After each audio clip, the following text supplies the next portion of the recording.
All right, well, that brings us to the letter. Everybody say, hey. How many remember that show? If I say, hey, hey, hey, what do you say? Very good. You're dating yourself. All right. You say, what's happening? All right. Well, that's what we're going to do tonight. We're going to find out what's happening with this letter as we continue our journey this evening. This is the letter Hey in kind of a fancy form. And what does it look like? Does that look familiar? Look at that letter, and now look at the letter Hey. What do we have? We have a Dalet with almost a yod inside of it, and a yod is the hand of power. It's the first letter in the name of God, and so what we have here is we have the power of the open door. That'll make a lot more sense here in a few minutes. So let's continue. Here's the evolution of the letter Hey. It starts off with a pictograph of a man jumping up and down, and then the Paleo Hebrew, Ktav Ivri, you can see that picture there. Kind of looks like a comb, if you will. And then you have the Ktav Ashurit, the classical Hebrew, back in the time of Yeshua. This is what he would have looked at, as well as maybe some more older script that might have been available on scrolls. And then today we have the book type. And its number is 5. Why? It's the 5th letter in the alphabet.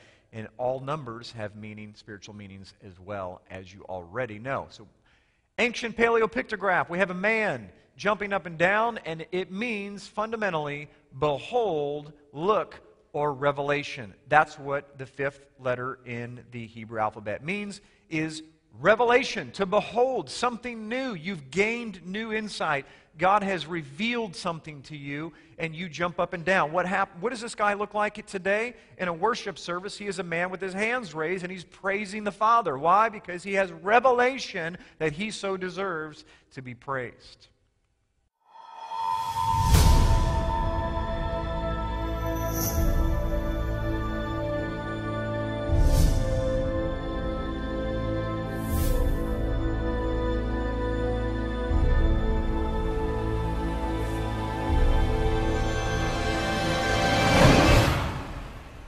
Come and join us as we travel back in time 4,000 years ago to discover exactly where the holidays of Christmas, Easter, and even Valentine's Day come from.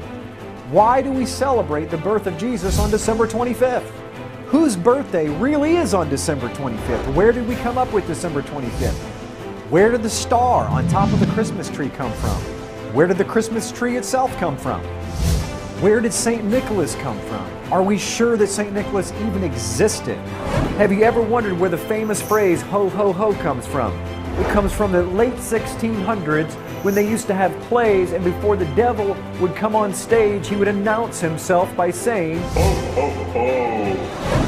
Did you know that original Santa's elves weren't little guys that made toys? They were Krampus demons that would punish the children if they weren't good for that year, while St. Nicholas would give them gifts if they were good.